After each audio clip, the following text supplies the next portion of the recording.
Multiplier ou diviser un nombre par 5, c'est du calcul mental et c'est ce que nous allons apprendre à faire dans cette vidéo que vous retrouverez sur le site monclasseurdemaths.fr. Alors il existe plusieurs méthodes, comme toujours en calcul mental, pour multiplier ou pour diviser un nombre par 5. Celle que nous allons apprendre dans cette vidéo utilise le fait que 5 est la moitié de 10. Donc 5 égale 10 divisé par 2. Cela signifie que quand on va multiplier un nombre par 5, on va le multiplier par 10 divisé par 2. Alors on en déduit une première méthode, donc pour multiplier un nombre par 5, on peut le diviser par 2, puis multiplier le quotient qu'on aura obtenu par 10. On peut faire aussi le contraire, commencer par multiplier par 10 et diviser le produit obtenu par 2. Et pour diviser par 5, nous allons multiplier le nombre par 2, puis diviser le produit qu'on aura obtenu par 10. On peut faire le contraire, commencer par diviser par 10 le nombre que l'on multiplie par 5, et ensuite multiplier par 2 le quotient qu'on aura obtenu. Alors on va expliquer tout ça sur des exemples, et on va commencer par la multiplication par 5. Donc pour multiplier 48 par 5, je vais commencer par diviser par 2, puis multiplier par 10.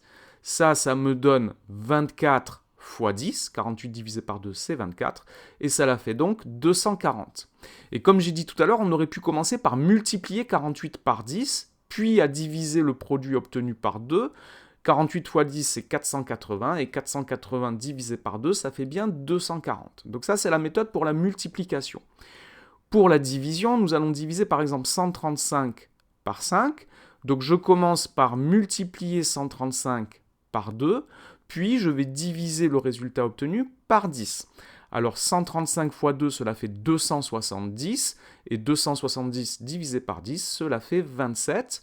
Et là encore, j'aurais pu donc commencer par diviser 135 par 10, et puis multiplier par 2 le quotient obtenu. 135 divisé par 10, ça fait 13,5, et 13,5 fois 2, cela fait bien 27. Évidemment, on retrouve le même résultat. Alors on va travailler sur d'autres exemples, et on va commencer donc par une série de multiplications. Nous allons multiplier 86 par 5.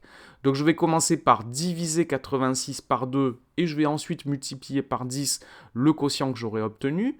86 divisé par 2, cela fait 43, et 43 fois 10, cela fait 430. Je continue avec 128 multiplié par 5. Je vais donc commencer par diviser par 2 128, puis multiplier par 10 le quotient que j'aurai obtenu. 128 divisé par 2, cela fait 64. 64 fois 10, cela fait 640. Maintenant, sur quelques divisions, nous allons diviser 315 par 5. Je vais donc multiplier par 2 315, puis diviser par 10 le résultat que j'aurai obtenu. 315 multiplié par 2, cela fait 630. Et 630 divisé par 10, cela fait 63. Un dernier exemple, nous allons diviser 165 par 5. Je vais donc multiplier par 2, puis diviser par 10. 165 fois 2, cela fait 330. Et 330 divisé par 10, cela fait 33. Voilà donc pour les méthodes qui permettent de multiplier un nombre par 5 ou de le diviser par 5. Il y a évidemment d'autres méthodes. En calcul mental, il y a toujours plusieurs méthodes possibles. Cette vidéo est maintenant terminée. Merci de l'avoir regardée. N'oubliez pas de lui donner un j'aime et de vous abonner à la chaîne. Au revoir.